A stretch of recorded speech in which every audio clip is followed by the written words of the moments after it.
Hello, Hot Wheels fans. Welcome to my Hot Wheels Redlines collection.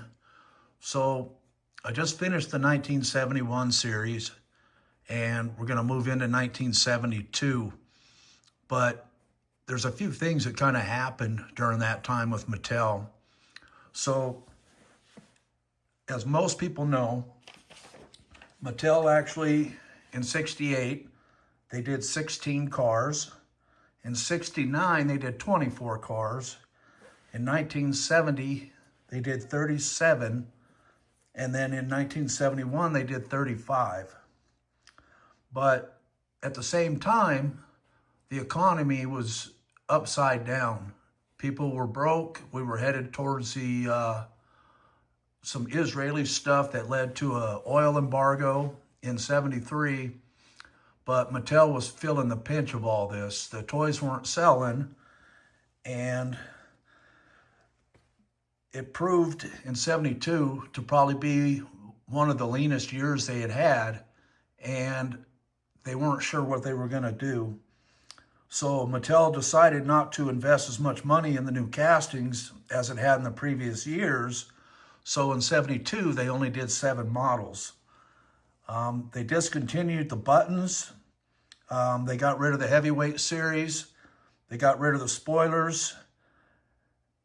And with the 7 cars, it kind of made them hard to find and somewhat expensive. They were struggling with paint theories at that point as well, because they were painting so many colors on so many cars that too was causing a price increase on their end. So they were struggling to pay bills with all the different paint schemes, all the different cars they were building. So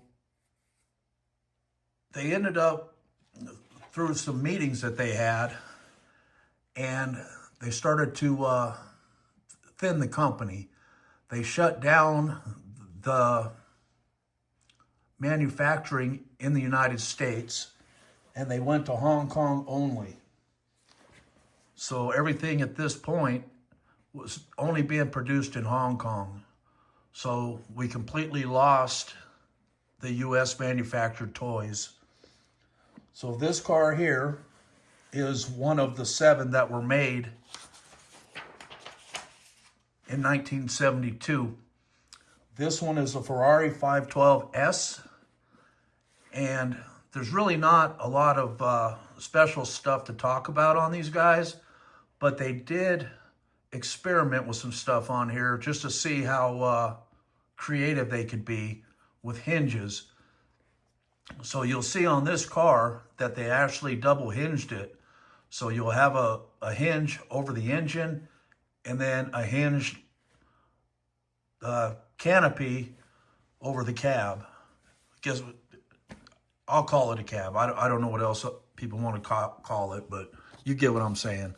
So this one here sits up and it lifts forward, and this one lifts to the back. So you can see the motor and you can see the interior.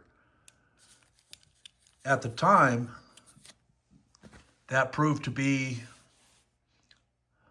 the engineers were great at what they did. And they proved that they could do all kinds of stuff with these toy cars. And there was nothing they couldn't do at this point. But you can see this car, nice and green. Got good wheels, got a really good base. Front end of it's really clean. It's got a little chip right here. But you can see I think they did a great job.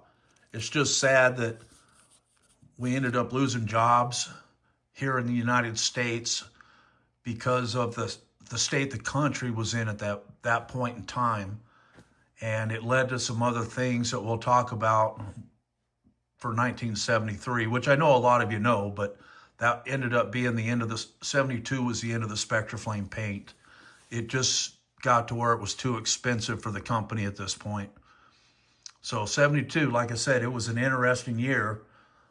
the company was making money hand over fist when they first started coming out with the Redlines in '68. And by the end of '71, they were struggling to keep the lights on. And I don't know how many cars they've sold at this point, but I know it's in the billions. So kudos for not giving up. They knew they were on to something good. It was just a matter of keeping it open and making money. And with that being said, that kind of covers the introduction to 1972 and my 1972 Ferrari 512S. I hope everybody has a great day. Stay blessed. I'll see you on my next video. Bye.